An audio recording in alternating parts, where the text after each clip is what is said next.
আসসালামু আলাইকুম প্রিয় দর্শক, দেশ এবং প্রবাস থেকে আপনারা যারা দেখছেন সবাইকে জানাচ্ছি শুভেচ্ছা। আগামী 10ই ডিসেম্বর আন্তর্জাতিক মানবাধিকার দিবস উপলক্ষে আমাদের স্টুডিওতে উপস্থিত হয়েছেন মানবাধিকার নেতা মোহাম্মদ বেলাল হোসেন স্যার। স্যার আসসালামু আলাইকুম। ওয়ালাইকুম আসসালাম। কেমন আছেন স্যার? আলহামদুলিল্লাহ ভালো আছি।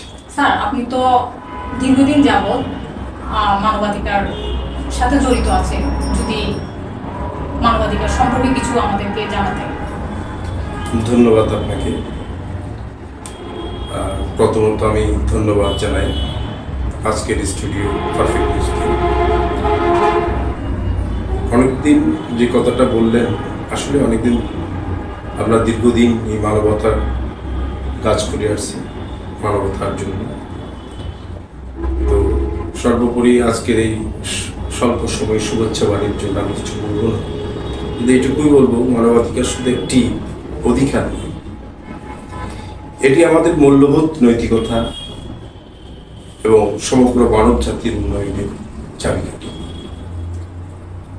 আসলে এই দিনে আমরা শপথ নিই, সবাই মিলেমিশে মানব জাতির জন্য, মানবতার জন্য আমরা কাজ করি। এই হোক আমাদের প্রত্যাশা। সকলকে ধন্যবাদ, সবাইকে ধন্যবাদ। স্যার আপনাকে অসংখ্য ধন্যবাদ।